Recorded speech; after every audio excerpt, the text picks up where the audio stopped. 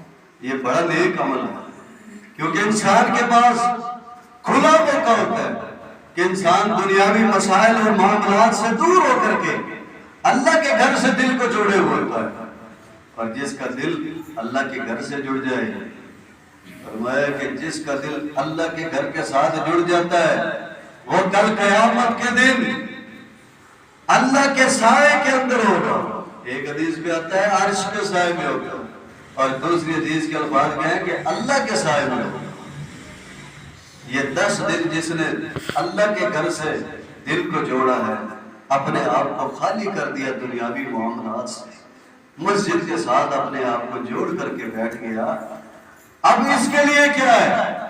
یہ اللہ تبارک و تعالیٰ سے اپنے لیے، اپنے اہل و عیال کے لیے، دیگر مسلمانوں کے لیے ہدایت کی دعا مانگتے، بخشش کی دعا مانگتے، شفا کی دعا مانگتے.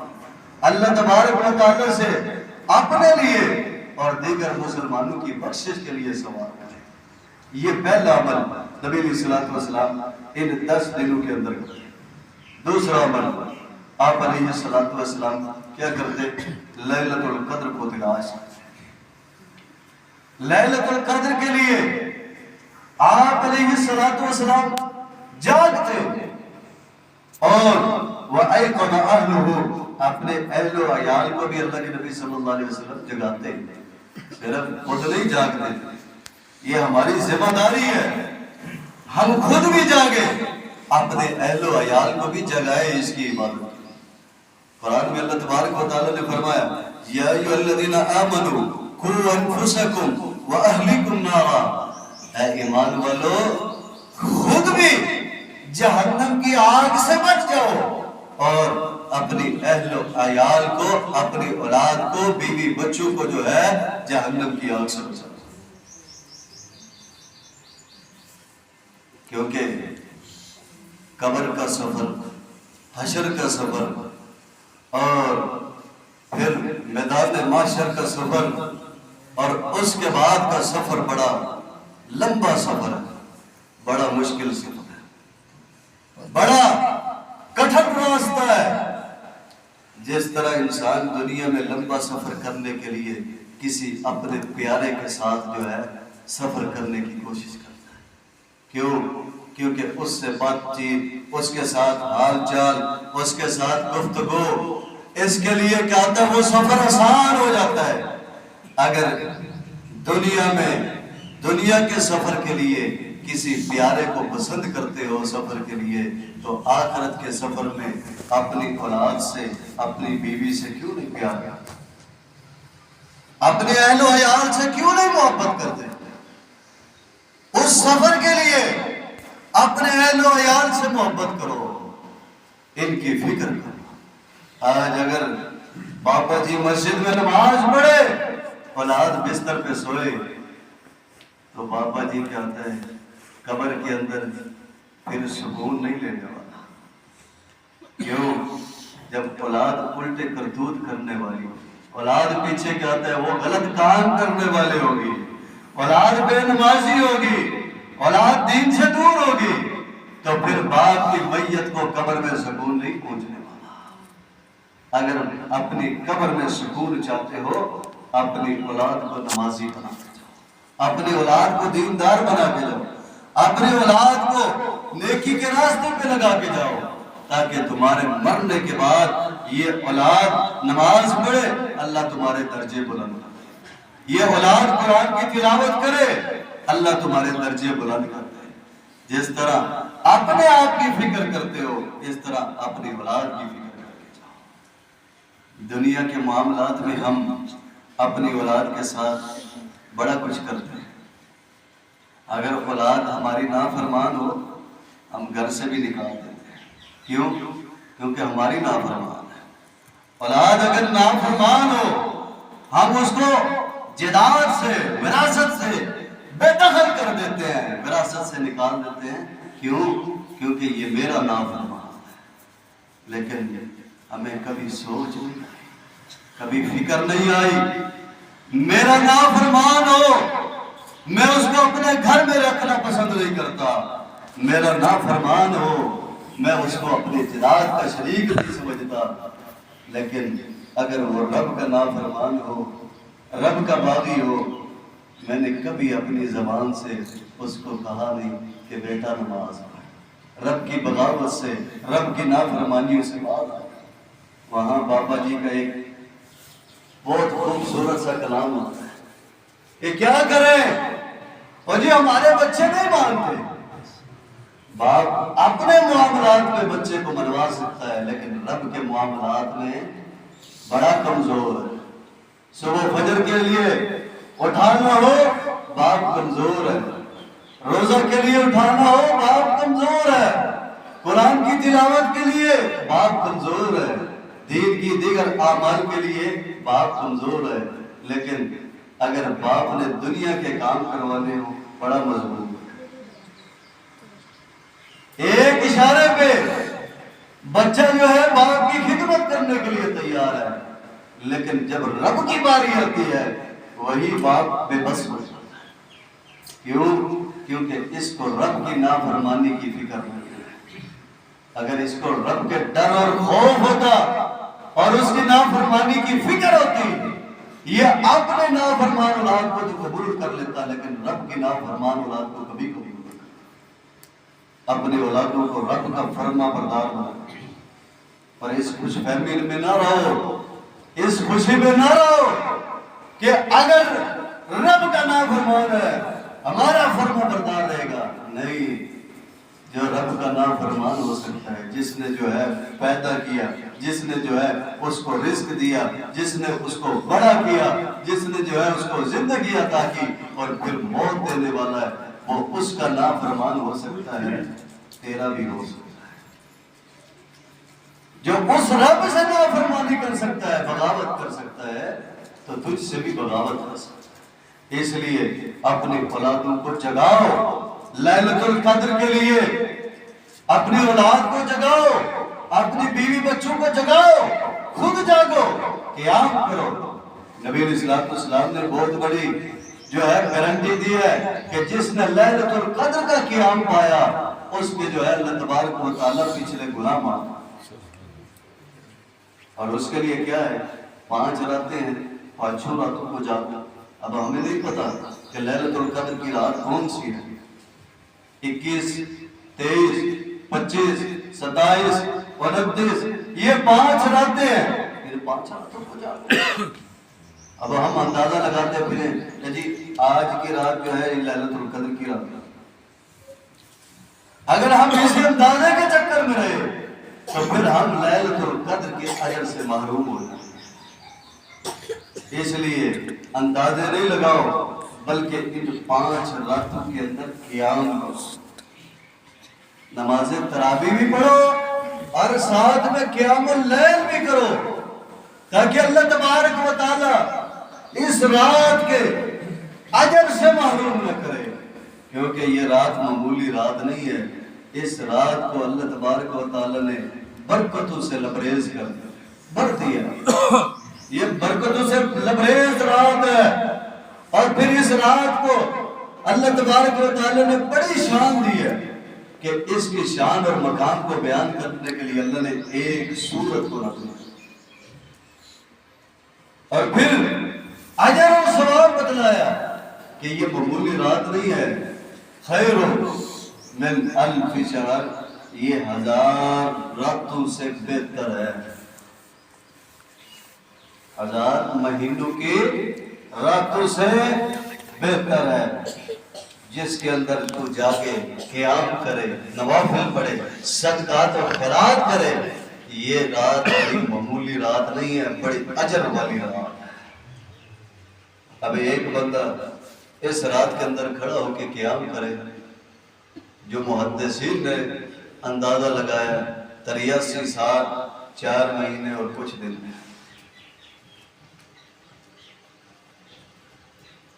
اتنا اجر اللہ جو ہے اس کو ایک رات میں دے رہا ہے۔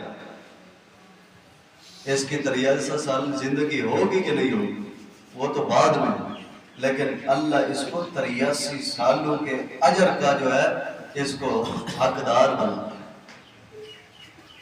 اتنا بڑا اجر ہے، اس اجر سے اپنے آپ کو محروم ہے۔ لیکن ہماری بد نصیبی، ہماری بدبختی کہ ہم ان راتوں کے اندر بھی قیام کو چھوڑ دیں، ان راتوں کے اندر بھی ہم نماز تراویح سے غائب، قیام اللیل سے غائب۔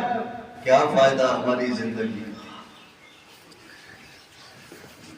چلو ہم نے 30 دن قاری صاحب کے پیچھے کھڑا ہونا گوارا نہیں کیا، 5 دن ہی کھڑا ہونا گوارا کیا۔ قاری صاحب کی خاطر نہیں، وہ اپنی قبر کی خاطر کھڑا ہو رہا، اپنے جو ہے معاشر کے میدان کے لیے کھڑے ہو جاؤ۔ اور کہتے کہ جی قاری صاحب بڑی تلاوت کرتا ہے، جی 1.25 پارہ 1.5 پارہ۔ میں سوچتا ہوں کہ تم پیچھے کھڑے ہو کر کے نہیں سن سکتے، جس پہ تمہیں اعتراض ہے اس کا بھی تو حوصلہ ہے،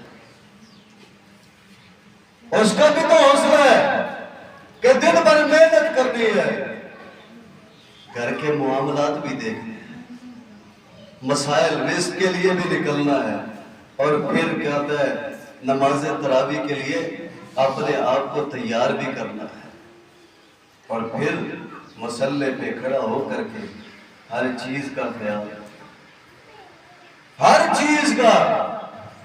ہم صرف امام کے پیچھے ہاتھ باندھ کے کھڑے ہونے والے ہیں، لیکن جو تراویح پڑھانے والا ہے اس نے قیام کا بھی خیال کرنا ہے، رکوع کا بھی کرنا ہے، سجود کا بھی کرنا ہے، تلاوت کا بھی کرنا ہے، اس نے ہر چیز کو دیکھنا ہے۔ لیکن اس کے بعد بھی ہمیں اعتراض امام پہ ہی ہے، ہمارا اعتراض پھر بھی امام پہ ہے۔ ہم کہتے ہیں کہ یہ بڑی تلاوت ہے، نماز تراویح ہو کہ بس ہر رکعت کے اندر سورۃ اخلاص کی تلاوت ہو اور 11 رکعت پڑھ کے ہم کر کے چلے جائیں۔ اللہ اجر دے گا تو پھر اس کے اندر کیا ہوتا ہے، تکلیفیں بھی آئیں گی، پھر محنت بھی کرنی پڑے گی۔ اور ہم تو صرف جس طرح ڈرائیور گاڑی چلا رہا ہوتا ہے اور ہم بڑے سکون سے بیٹھے ہوتے ہیں، ہم اس طرح امام کے پیچھے بڑے سکون سے ہوتے ہیں۔ ہمیں اعتراض پھر بھی امام پہ ہوتا ہے کہ امام اگر بھول جائے، غلطی کر جائے، اعتراض پھر بھی امام پہ ہمیں۔ لیکن ہماری حالت کیا ہوتی ہے؟ ہماری حالت یہ ہوتی ہے کہ ہمیں یہ نہیں پتا ہوتا کہ ہم نے امام کے پیچھے کتنی تراویحیں پڑھی، ہمیں یہ بھی نہیں پتا۔ اگر امام بھول جائے، 12-15 آدمی پیچھے ہو، کسی کے اندر اتنی جرت نہیں ہوتی کہ لقمہ دے دے کہ آپ نے جو ہے تشہد میں بیٹھنا تھا، آپ قیام میں کھڑے ہو، کیونکہ کسی کو پتا ہو تو کہے۔ اگلے پہ ہمیں اعتراض ہے لیکن ہمیں اپنے اوپر اعتراض نہیں ہے۔ اور میرے بھائیوں، آج کیا تھا، 1 گھنٹہ رب کے سامنے کھڑا ہونے سے ڈرتا ہے، آج خوف کرتا ہے، آج مجھے فکر لاحق ہوتی ہے کہ رب کے سامنے 1 گھنٹہ کھڑا ہوگا، اس کا مجھے یہ نقصان ہوگا، مجھے یہ نقصان ہوگا، لیکن کل کے قیامت کے نقصان سے کیوں نہیں ہوگا؟ کل قیامت کے دن بھی کھڑا ہونا ہے، رب کے دربار میں پیش ہونا ہے، اور وہ دن گھنٹوں کا دن نہیں ہے، مہینوں کا دن نہیں ہے، وہ سالوں کا دن ہے۔ اس کے اندر سوچ کیسے کھڑا ہوگا؟ یہاں 1 گھنٹہ تو کھڑا نہیں ہو سکتا، اور وہاں تو سالوں کیسے کھڑا ہو جائے گا؟ آج کا 1 گھنٹہ رب کے سامنے کھڑا ہونا تیرے لیے بہتر ہے کل کے جو ہے کھڑا ہونے سے۔ آج اپنے آپ کو کھڑا کر، آج اپنے آپ کو رب کے سامنے پیش کر۔ اللہ نے تھوڑا اجر نہیں رکھا، غفر لہ ما تقدم من ذنبہ، اللہ نے کہا کہ میں تیری ساری زندگی کے گناہ معاف کر دوں گا اگر کہتا ہے تو کیا کرے، رمضان کا قیام کرے۔ لیکن ہم رمضان کے قیام کو سمجھے ہی نہیں۔ اگر ہم سمجھتے تو پھر ہم نماز تراویح سے بھاگنے والے نہ ہوتے، جڑنے والے ہوتے۔ اور اسی طرح آپ علیہ الصلوۃ والسلام کا تیسرا عمل صدقہ۔ آپ علیہ الصلوۃ والسلام ان 10 دنوں میں کثرت سے صدقہ، احادیث میں آتا ہے کرے مرسلہ، تیز آندھی سے بھی اللہ کے نبی صلی اللہ علیہ وسلم کی سخاوت سے آتا ہے، اتنی سخاوت کہ اس سخاوت کا مقابلہ تیز اندھیری بھی نہ کر سکے۔ اور ہم دیکھیں کہ ہماری سخاوت کتنی ہے، ہمیں اپنی سخاوت کی بھی فکر ہونی چاہیے۔ جس صدقے سے آج ہم بھاگ رہے ہیں، جس سخاوت سے آج ہم اپنے آپ کو دور کر رہے ہیں، جب کل قیامت کے دن ہمیں اس کے اجر کے بارے میں معلوم ہوگا تو ہم کہیں گے کہ کاش دنیا میں ہم نے اپنے مال کو جمع نہ کیا ہوگا، دنیا میں ہم اللہ کی خاطر، اس کے دین کی خاطر خرچ کر کے آئے۔ اور آئیے، یہ رمضان اب اس کا اختتام چل رہا ہے، 2 دن باقی ہے، یہ ہم سے الوداع ہونے والا ہے، ہم سے جو ہے جدا ہونے والا ہے، ہمیں چھوڑ کر کے جانے والا ہے۔ تو چلو ہم نے 27 دن اس کی فکر نہیں کی، تو 2 دن ہمارے پاس، یہ بھی اللہ کی بڑی نعمت ہے۔ ان 2 دنوں کے اندر ہم اپنے رب کو راضی کر لیں،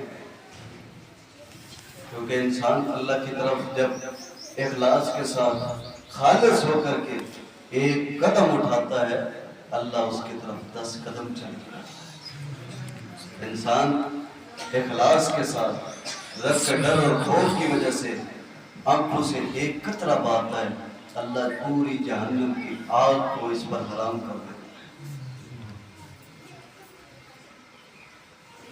باجی کھڑے ہوئے، یہ 2 دن ان کو اپنے لیے غنیمت سمجھ کر کے رب کے سامنے پیش ہو جاؤ، کھڑے ہو جاؤ، اپنے لیے بخشش کا سوال کرو۔ ان 2 دنوں کے اندر پہلا عمل کیا ہے؟ نبی علیہ السلام کی وہ حدیث میں اکثر یاد کرواتا رہتا ہوں کہ اللہ کے نبی صلی اللہ علیہ وسلم نے منبر پہ چڑھتے ہوئے آمین کہا اور اس کی وجہ بتلائی کہ فرمایا کہ جس کی زندگی میں رمضان المبارک آئے اور وہ رمضان کے مہینے میں اپنی بخشش نہ کروا سکے، وہ رمضان کی قدر نہ کر سکے، وہ انسان، وہ بندہ ہلاک اور برباد ہو جائے۔ اس لیے ان 2 دنوں کے اندر اللہ سے اپنی بخشش کا سوال، اپنی بخشش مانگو، تاکہ اس وعید سے اپنے آپ کو محفوظ کر لو۔ یہ رمضان جس طرح بخشش کا ذریعہ بن کے آیا ہے، اس طرح تو اس میں بخشش کو لینے والا ہے۔ یہ پہلا کام ہے۔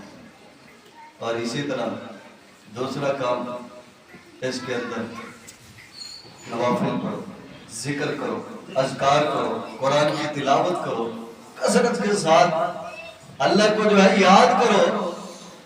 اور نبی علیہ السلام نے فرمایا، سیدنا ابو بکر رضی اللہ تعالیٰ عنہ کہ من توضا وضوءا فاحسن الوضوء، جب تو وضو کرے خوبصورت اچھا وضو کر، وہ وضو کر تو ہاتھ دھوئے، تجھے یہ معلوم ہو کہ میرے ہاتھ کے گناہ جو ہے جڑ گئے،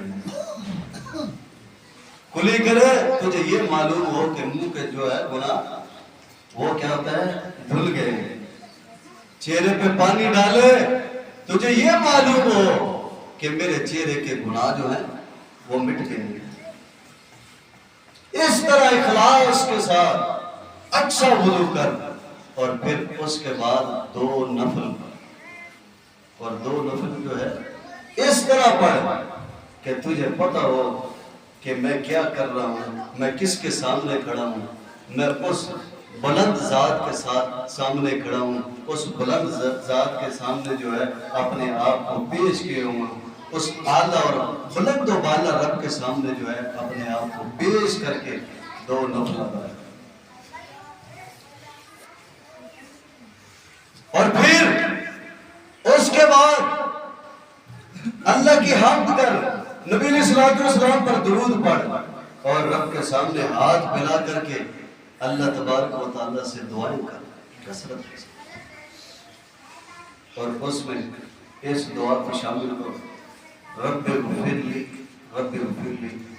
یہ دعا جو ہے اس کے اندر شامل کہ اے اللہ، اے میرے رب مجھے بخش، مجھے بخش، اس کو شامل کر۔ جب اس طرح تو کرے گا، فرمایا کہ اللہ تیرے گناہوں کو ختم کر دے گا اور تیرے لیے جنت واجب ہو جائے گا، اللہ تیرے لیے جنت کو واجب کر دے گا۔ اس کے اندر جو ہے یہ اعمال کرنے کی ضرورت ہے، یہ عمل جو ہے ان کے اندر ضروری ہے جس کو ہم نے کرنا ہے۔ اور اسی طرح قرآن کی تلاوت کے ساتھ اپنے آپ کو جوڑ، قرآن کے ساتھ اپنے آپ کو جوڑ لو، اپنے آپ سے جو ہے قرآن کو جدا نہیں کرو، قرآن مجید کی تلاوت کرو ترجمہ کے ساتھ، تاکہ کیا ہوتا ہے پتہ چلے کہ قرآن مجید کی کس آیت کی ہم نے تلاوت کی ہے اور اللہ اس میں کہنا کیا ہے، اللہ نے اس میں کیا بیان کیا ہے، اللہ تبارک و تعالیٰ کس چیز کا حکم دے رہے ہیں۔ یہ تلاوت، اور اس کے بعد کیا کرو؟ صدقہ کرو۔ اللہ کے نبی صلی اللہ علیہ وسلم نے فرمایا کہ جو صدقہ کرنے والا ہے اللہ اس کے مال کو کم نہیں کرتا، اللہ اس کے مال کو بڑھاتا ہے۔ آج اکثر لوگوں کے مال کے اندر کمی کیوں آتی ہے؟ صرف اور صرف کمی اس لیے آتی ہے کہ وہ مال جو ہے اس مال سے زکوٰۃ نہیں دیتا۔ جب زکوٰۃ نہ دی جائے مال سے تو اللہ اس مال کے اندر جو برکت ہوتی ہے اس کو ختم کر دیتا ہے۔ مال کے اندر زکوٰۃ دینا مال کو پاکیزہ کرنا ہے اور اس کے اندر برکت کو لانا۔ جو مال کی زکوٰۃ دینے والا ہے وہ اپنے مال کو پاک بھی کر رہا ہے اور اپنے مال کو بڑھا بھی رہا ہے۔ اللہ کے نبی صلی اللہ علیہ وسلم نے فرمایا ما نقص صدقۃ من مال، صدقہ جو ہے اس کے کرنے سے مال کم نہیں ہوتا، مال بڑھتا ہے، مال بڑھتا ہے۔ کتنے محدثین اور صحابہ کیا کرتے؟ ساری جو ہے سال کی جمع پونجی کو محفوظ کرتے، اور جب رمضان کا مہینہ آتا اللہ کے راستے میں بے حساب خرچ، کہ یہ رمضان کا مہینہ جو ہے اس کے اندر اللہ بڑا اجر دینے والا ہے۔ ایک نیکی کا اجر 10 اور پھر 10 نہیں 700 گنا تک اللہ اجر دینے والا ہے۔ اس لیے رمضان کے مہینے میں کثرت سے صدقہ۔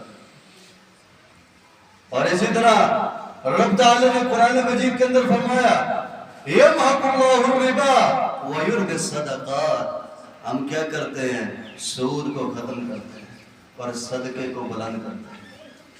آج ہم اس رب کے ماننے والے صدقے کو ختم کرتے ہیں، سود کو بڑھاتے ہیں، سود پر پیسہ دیتے بھی ہیں لیتے بھی ہیں اور دوسرے کو دعوت بھی دیتے ہیں کہ سود پہ پیسہ لیں۔ مکان کی بلڈنگ، دکان، کاروبار جس کی بنیاد سود پہ رکھ رہا ہے، کیا اس سے تجھے خیر نہیں؟ اور جس موٹر سائیکل کو تو نے سود پہ خریدا ہے وہ موٹر سائیکل تیرے لیے خیر بن جائے گا؟ اپنے رزق سے حرام کو نکال دو۔ جب رزق حرام ہوگا پھر انسان ساری رات بھی اللہ کے سامنے سجدے میں پڑا رہے تو اللہ قبول نہیں کرنے والا۔ اور اگر حرام نکل جائے انسان اللہ کے سامنے چند منٹ کا سجدہ کر لے وہ بھی اس کی بخشش کا ذریعہ بنے۔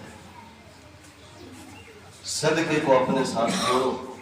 اللہ کے نبی صلی اللہ علیہ وسلم اور رب کا قرآن بار بار ہمیں صدقے کی تلقین کر رہا ہے۔ اور آئیے اللہ تبارک و تعالیٰ نے قرآن مجید کے ایک اور مقام پر فرمایا کہ یہ لوگ جو ہیں ان پر جب موت کا وقت آئے گا، جب موت قریب ہو، یہ اس وقت اللہ سے کسی اور عمل کی جو ہے مہلت نہیں مانگا کہ ہمیں کیا نماز کی مہلت دے دے، قرآن کی تلاوت کی مہلت دے دے یا کسی اور نیکی کی مہلت دے دے۔ فرمایا کہ یہ اللہ تبارک و تعالیٰ سے اس وقت جو سوال کرے گا وہ کیا کرے گا کہ اے اللہ اتنی مہلت دے دے کہ میں صدقہ کر، اتنی مہلت دے دے کہ میں صدقہ کر لوں۔ اور نبی علیہ السلام نے فرمایا کہ یہ صدقہ گناہوں کو مٹانے والا ہے، یہ صدقہ جو ہے تیری قبر کو جو ہے تیرے لیے راحت بنانے والا ہے، اور یہ صدقہ جو ہے جہنم کی آگ کو بجھانے والا ہے۔ لیکن ہم اپنے مال کو محفوظ کر کے کیا کرتے ہیں؟ ہم یہ فکر کر رہے ہیں کہ اس مال کے بدولت، ہماری سوچ یہی ہے کہ ہم اس مال کی بدولت کل قیامت کے دن اللہ تبارک و تعالیٰ کو نعوذ باللہ نسبت دے کر کے ہم جنت میں دیں۔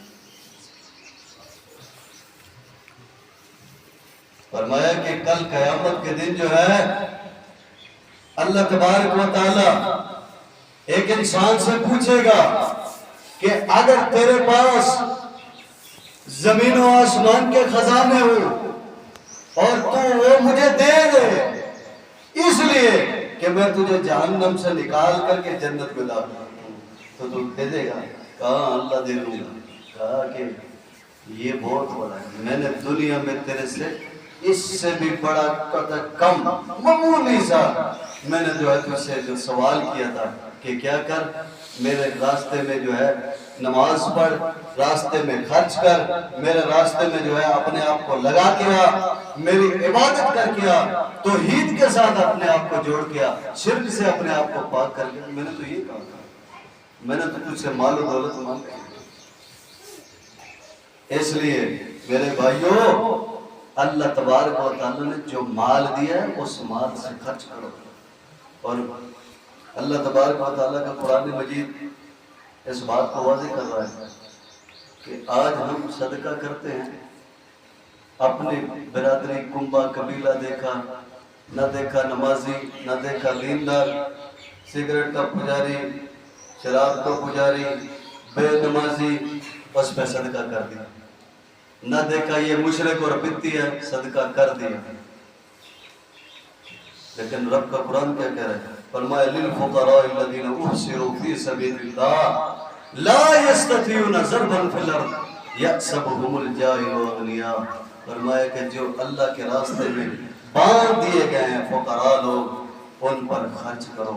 اور کیا فرمایا کہ جاہل لوگ جو ہیں، اللہ نے کیا کہا کہ جاہل لوگ جو ہیں وہ کیا کرتے ہیں، وہ ان کو غنی سمجھتے ہیں۔ مفسرین نے کیا کہا؟ مفسرین نے کہا کہ اس آیت سے جو لوگ مراد ہے وہ دیندار لوگ ہیں، وہ علماء کی جماعت ہے جو اللہ کے راستے میں باندھ دی گئی ہے، پابند ہے اللہ کے راستے میں۔ فرمایا کہ جاہل لوگ جو ہیں وہ ان کو غنی سمجھتے ہیں، جیسے کہتا ہے اللہ کی صفات ہے، وہ بیوی بچوں سے بیزار ہے، وہ دیگر معاملات سے بیزار ہے، کھانے پینے سے بیزار ہے۔ فرمایا کہ جاہل لوگ جو ہیں وہ اس طرح علماء کو ہر چیز سے بیدار سمجھتے ہیں۔ اس لیے یہاں اللہ نے نہ دیکھا نمازی، نہ دیکھا دیندار، اللہ نے اٹل فیصلہ سنایا کہ جو علماء پر خرچ کرنے والا نہیں ہے، وہ جو حلال کے اندر ہے، اس کا جو ہے علم والوں کے ساتھ کوئی تعلق نہیں ہے۔ اس لیے دیندار لوگوں پر خرچ کرنے کی جو ہے کوشش کیا کرو۔ اللہ تبارک و تعالیٰ سے دعا ہے کہ اللہ تبارک و تعالیٰ ہمیں نیک عمل کرنے کی توفیق دے، ہر وہ عمل کرنے کی توفیق دے جو اس کو راضی کرنے والا ہو، ہر گناہ کے عمل سے بھی محفوظ کر لے جو اس کو ناراض کرنے والا ہو۔ وآخر دعوانا الحمدللہ رب العالمین۔ اور مجھے اللہ کے نبی صلی اللہ علیہ وسلم کا ایک فرمان یاد آ گیا کہ آپ علیہ السلام صدقے کی تلقین کیا کرتے تھے۔ صحابی رات کی تاریکی میں صدقہ لے کے نکلا، ایک رات زانی عورت کو دے آیا، دوسری رات چور کو دے آیا، اور تیسری رات ایک شوم سخی کو دے آیا۔ شوم جو ہے نا، شوم جو امیر مالدار اور شوم تھا، مالدار لیکن شوم تھا، اس کے اوپر جو ہے وہ صدقہ کر رہا ہے۔ اللہ کے نبی صلی اللہ علیہ وسلم نے فرمایا کہ یہ تیرا صدقہ جو ہے یہ ضائع نہیں جانے والا، جو تو نے چور پر صدقہ کیا اس صدقے کی وجہ سے اللہ اس کو ہدایت دے دے گا، جو زانیہ پر صدقہ کیا اللہ اس کی وجہ سے اس زانیہ عورت کو ہدایت دے دے گا، اور جو تو نے جو ہے شور امیر پر مالدار پر خرچ کیا ہے، صدقہ دیا ہے، یہ اس کو جو ہے اس کی وجہ سے اللہ جو ہے صدقہ کرنے کی توفیق دے دے گا۔ الحمدللہ نحمده ونستعینه ونستغفره ونعوذ باللہ من شرور انفسنا ومن سیئات اعمالنا من يهده الله فلا مضل له ومن يضلل فلا هادي له واشهد ان لا اله الا الله وحده لا شريك له واشهد ان محمدا عبده ورسوله۔ کل انشاءاللہ 29 کی رات ہوگی اور اسی مسجد جامعہ مسجد صحابہ اہل حدیث کے اندر جو ہے قرآن مجید ختم قرآن پاک ہے۔ تمام دوست اس میں تشریف لائیں اور دل کھول کر کے جو ہے اس کے اندر تعاون بھی کریں۔ اور دوسرا ہمارا منصوبہ ہے کہ ہم مسجد کے اندر سولر پینل لگوانا چاہتے ہیں۔ جس کو اللہ نے توفیق دی ہے وہی یہ عمل کر سکتا ہے، جس کو رب نے توفیق نہ دی ہو تو وہ نہیں کر سکتا۔ تو بڑی نیکی کا عمل ہے، کچھ لوگوں نے کیا بھی ہے، تو جنہوں نے کیا اللہ ان کا قبول فرما کے اللہ ان کے لیے ذریعہ نجات بنا، اور جو نہیں کر رہے اللہ ان کو کرنے کی توفیق دے دے کہ وہ آج اس دنیا کے اندر زندگی کے اندر خرچ کر کے کل قیامت کے دن اللہ سے نیکیاں اور درجات لینے والے بن جائیں۔ اللهم صل على محمد وعلى آل محمد كما صليت على إبراهيم وعلى آل إبراهيم إنك حميد مجيد اللهم بارك على محمد وعلى آل محمد كما باركت على إبراهيم وعلى آل إبراهيم إنك حميد مجيد اللهم انصر من نصر دين محمد صلى الله عليه وسلم وتعالوا عباد الله رحمكم الله إن الله يأمر بالعدل والإحسان وإيتاء ذي القربى وينهى عن الفحشاء والمنكر والبغي يعظكم لعلكم تذكرون واذكروا الله يذكركم وادعوه يستجيب لكم وذكر الله تعالى أعلى وأولى وأزواج وتم وأكبر والله يعلم ما تصنعون